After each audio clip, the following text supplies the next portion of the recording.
राधे राधे। जय श्री कृष्ण। प्रिय भक्तगण, बैकुंठ चतुर्दशी की पौराणिक कथा के अनुसार एक बार की बात है, नारद जी पृथ्वी लोक से घूमकर बैकुंठ धाम पहुंच जाते हैं। भगवान विष्णु उन्हें देखते हैं और आदर पूर्वक बैठाते हैं और प्रसन्न होकर उनसे उनके आने का कारण पूछते हैं। नारद जी कहते हैं, हे प्रभु, आपने अपना नाम कृपा निधान रखा है। इससे आपके जो प्रिय भक्त हैं वही तर पाते हैं। जो सामान्य नर नारी हैं वह वंचित रह जाते हैं। इसलिए आप मुझे कोई ऐसा सरल मार्ग बताएं जिससे सामान्य भक्त भी आपकी भक्ति कर मुक्ति पा सके। यह सुनकर विष्णु जी बोले, हे मेरे प्रिय नारद, मेरी बात सुनो। कार्तिक शुक्ल पक्ष की चतुर्दशी को जो नर नारी व्रत का पालन करेंगे और श्रद्धा भक्ति से मेरी पूजा अर्चना करेंगे, उनके लिए स्वर्ग के द्वार साक्षात खुल जाएंगे। इसके बाद विष्णु जी जय विजय को बुलाते हैं और उन्हें कार्तिक चतुर्दशी को स्वर्ग के द्वार खुला रखने का आदेश देते हैं। भगवान विष्णु कहते हैं कि इस दिन जो भी भक्त मेरा थोड़ा सा भी नाम लेकर पूजन करेगा वह बैकुंठ धाम को प्राप्त करेगा। पौराणिक मतानुसार एक बार भगवान विष्णु देवाधिदेव महादेव का पूजन करने के लिए काशी आए। वहां मणिकर्णिका घाट पर स्नान करके उन्होंने 1000 स्वर्ण कमल पुष्पों से भगवान विश्वनाथ के पूजन का संकल्प किया।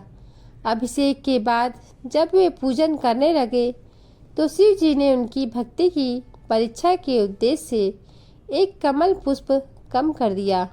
भगवान श्री हरि को पूजन की प्राप्ति के लिए 1000 कमल पुष्प चढ़ाने थे। एक पुष्प की कमी देखकर उन्होंने सोचा, मेरी आंखें भी तो कमल के ही समान है, मुझे कमल नयन और पुंडरीकाक्ष कहा जाता है। यह विचार कर भगवान विष्णु अपनी कमल समान आंखें चढ़ाने को प्रस्तुत हुए।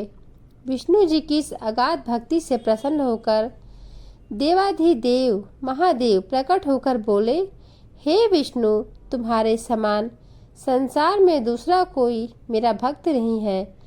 आज की यह कार्तिक शुक्ल चतुर्दशी अब बैकुंठ चतुर्दशी कहलाएगी और इस दिन व्रत पूर्वक जो पहले आपका पूजन करेगा उसे बैकुंठ लोक की प्राप्ति होगी। भगवान शिव ने इसी बैकुंठ चतुर्दशी को करोड़ों सूर्यों की कांति के समान वाला सुदर्शन चक्र विष्णु जी को प्रदान किया। शिव जी तथा विष्णु जी कहते हैं कि इस दिन स्वर्ग के द्वार खुले रहेंगे।